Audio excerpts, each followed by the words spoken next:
Hey, alright, we're back. We got all the tires done. All four bead locked down. They look good.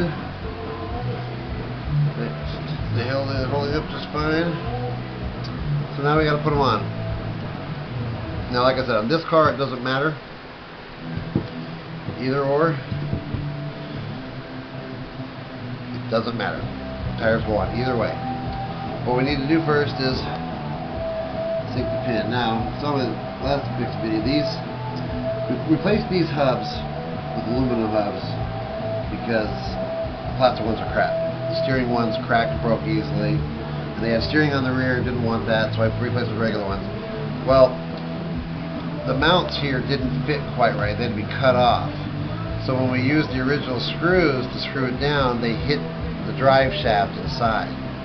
So you couldn't tighten them all the way. So they kept loosening up, falling out, and it's a pain in the ass. So I finally got around, I took the Dremel out and I shortened them by about 1/3.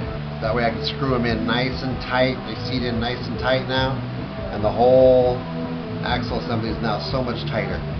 It's unbelievable how much better that was.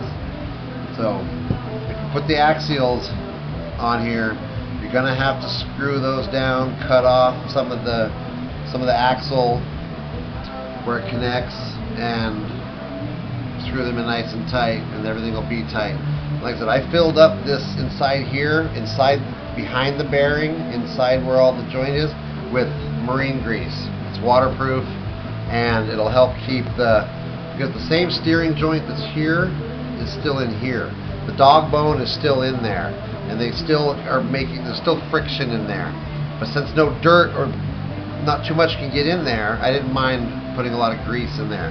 Now the steering up front, because it's open, grease can get in there, or dirt can get in there real easy, and if there's grease in there and you have dirt in there, it just basically makes a grinding paste and just grinds the crap out of everything. So no grease up front, but pretty good dose back here where it's sealed. Alright, now for the tires. So we take the pin, shove it through the hole, make sure it's even.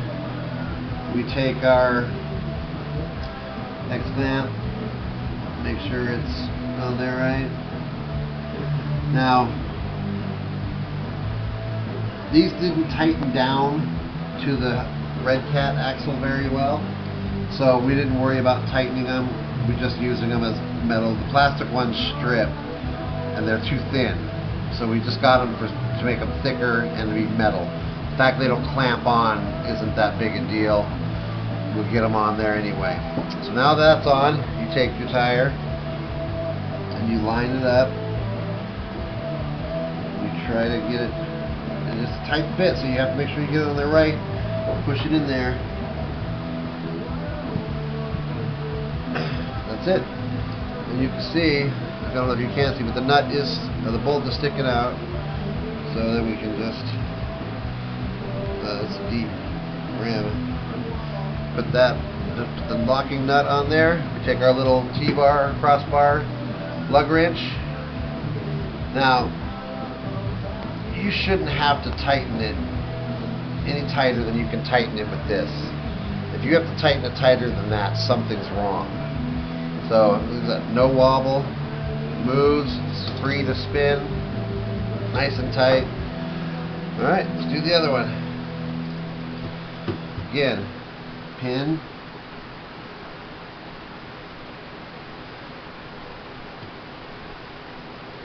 the hex,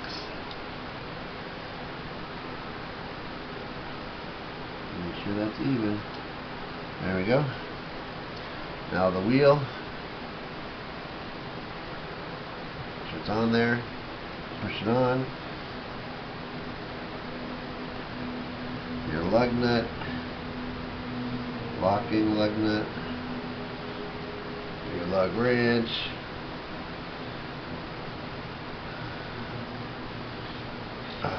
wow, these tires just wobbled before. Unbelievable. Now they are just so unbelievably straight, and they're still free to spin. There's no binding at all. Oh wow, that is nice. I think my bro will be proud of that. He'll be happy. Anyway, let me get the front tires on, and that's it. The body, and plug it in, and we're good to go.